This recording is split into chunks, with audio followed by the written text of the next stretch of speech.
Hello guys, welcome back to movie gloss. और आज हम बात करने वाले हैं girl at the window movie के बारे में, जो एक साइको सीरियल किलर की कहानी है। लेकिन कहानी शुरू करने से पहले आप हमारे चैनल को सब्सक्राइब करके बेल नोटिफिकेशन ऑन कर लीजिएगा ऐसे ही बेहतरीन कहानियों के लिए। मूवी की स्टार्टिंग में हमें लियन नाम की स्कूल गर्ल दिखाई जाती है, जो एक स्टूडियो में फ़ोटो क्लिक करने गई थी।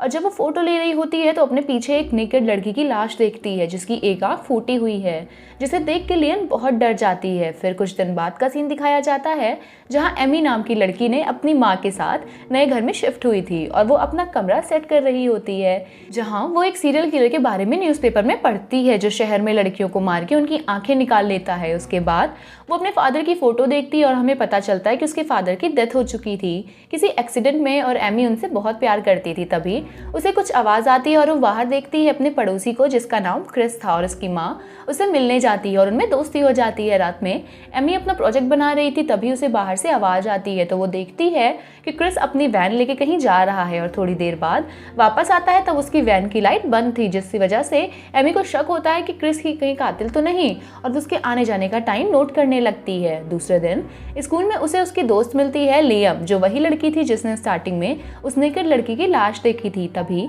वहाँ उनका टीचर प्रोफेसर कॉलमैन आता है जो उनसे हाल चाल पूछता है। फिर हमें रात का सीन दिखाया जाता है जहाँ एक कपल जंगल में मेकआउट कर रहे होते हैं, जहाँ लड़की का नाम सूजन होता है और उसे जंगल से कुछ आवाज़ आती है तो उसका बॉयफ्रेंड चेक करने जाता है, जहाँ वो कातिल आके उसे मार देता है और सूजन को पकड़ के अपने घर ले आता है, जहाँ एमी उसे देख रही होती है और उसे किसी लड़की के चिल्लाने की आवाज़ भी आती है।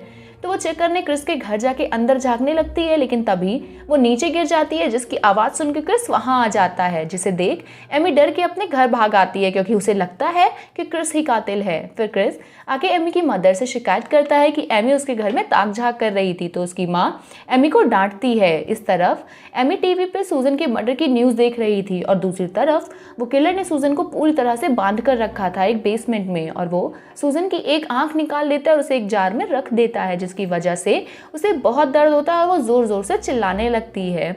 दूसरे दिन एमी लियन से कहती है कि आज रात वो उसके घर आए और वो दोनों क्रिस के घर जाके छानबीन करेंगी क्योंकि उसे लगता है कि वही कातिल है। शाम को क्रिस एमी के घर आता है और बोलता है कि वो उसकी माँ के साथ डेट पे जा रहा है। ये सुन के एमी को अपनी माँ के लिए डर तो लगता है, लेकिन वो सोचती है कि अगर वो चला जाएगा तो वो उसके घर में ढूंढ सकती है। रात में लियन अपने बॉयफ्रेंड के साथ वहाँ आती है और वो दोनों को डिस्टर्ब कर रहा था, जिससे इरिटेट होकर एमी उससे कहती है कि वो यहाँ क्या करने आया है। ये सुन के लियन को बुरा लगता है और वो अपने बॉयफ्रेंड को लेकर वहाँ से चली जाती है। तो एमी अकेले ही अंदर जाने का सोचती है, लेकिन डोर नहीं खुलता तो वो वापस आ जाती है और वो एक सपना देखती है जिसमें उसकी दोस्त और उसका बॉयफ्रेंड मेकआउट कर रहे होते हैं, लेकिन वो किलर वहां आके उन दोनों को मार देता है। तो एमी की नींद खुल जाती है और उसे लगता है कि ऐसा सच में हुआ है। तभी लियन की मदर का फ़ोन आता है जो उससे पूछती हैं कि लियन क्या उसके साथ है, क्योंकि पिछले 2 दिन से वो घर नहीं आई है। तो एमी झूठ बोल देती है कि हाँ वो उसके साथ ही है। फिर वो डिटेक्टिव को कॉल करके सब बता देती है। तो उस दूसरे दिन डिटेक्टिव आके छानबीन शुरू करते हैं और क्रिस के घर जाके ढूंढते हैं, पर उन्हें कुछ नहीं मिलता।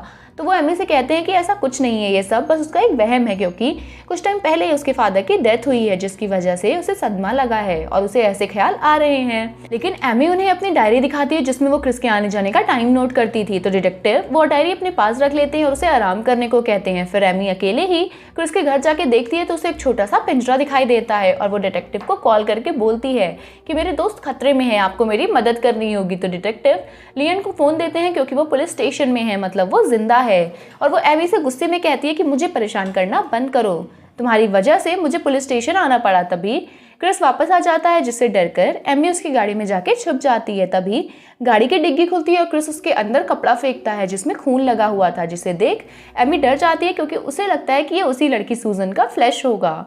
क्रिस उस कपड़े को ले जाके जंगल में फेंक देता है। एमी ने उस कपड़े की फ़ोटो ले ली थी क्योंकि उसे ये पक्का हो गया था कि वही कातिल है, और डिटेक्टिव को कॉल करके वहाँ बुला लेती है। इसके बाद क्रिस अपने घर में सफाई कर रहा होता है जहाँ उसे एक टनल का रास्ता मिलता है, जिसे खोलने पे वो अंदर देखता है तो उसे वहाँ सूजन मिलती है जो उसे देख के चिल्लाती है। लेकिन क्रिस बोलता है कि वो डरे नहीं, वो उसकी मदद करने आया है। इसका मतलब क्रिस असली कातिल नहीं है। क्रिस कुछ ढूंढने जाता है जिससे वो सूजन का केज खोल सके, लेकिन वो गैराज में पहुंच जाता है जहां एमी की आवाज़ सुन के वो गाड़ी खोलता है तो चिल्लाते हुए एमी उससे निकलती है।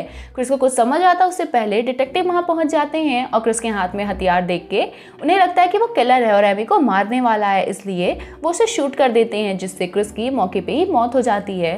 तभी हमें कातिल दिखाया जाता है जो नीचे टनल में होता है और वो कोई और नहीं एमी का टीचर कॉलन ही है और उसने सूजन का मुंह दबा दिया था ताकि वो शोर ना मचा सके। इसके बाद सबको पता चलता है कि क्रिस बेगुनाह है और उस रात चूहे को मारने के बाद क्रिस जंगल में फेंकने गया था, जिसे सुन एमी की माँ को बहुत बुरा लगता है और वो एमी को कमरे में बंद कर देती है ताकि वो बाहर जाके ये सब ना कर सके। रात में वो कातिल एमी को मारने आता है क्योंकि एमी को उसके बारे में पता है और जैसे एमी की आंख खुलती है तो वो किलर उसके सामने था, लेकिन उसकी माँ वहां आ जाती है और एमी उनसे डरते हुए कहती है कि वो किलर यही है और उसकी माँ के पीछे उसे उसकी परछाई दिखती है। लेकिन जब उसकी माँ पीछे मुड़ती है तो वहाँ कोई नहीं था। फिर उसकी माँ उसे नींद की गोली देके सुला देती हैं। फिर वो कातिल एमी के पास आके उसे मारने वाला होता है और जब वो चादर हटाता है तो वहाँ कोई नहीं था। नीचे एमी हॉल में बैठी थी तो वो किलर की परछाई देखती है, जिससे डर के वो चिल्लाती है और उसकी माँ उसके पास आती है। सुबह जब एमी की आंख खुलती है तो उसकी दोस्त उससे मिलने आई थी जो उस पर अब भरोसा भी करती थी। रात में एमी लियन को कॉल करके बोलती है कि वो जाके क्रिस के घर में चेक करे क्योंकि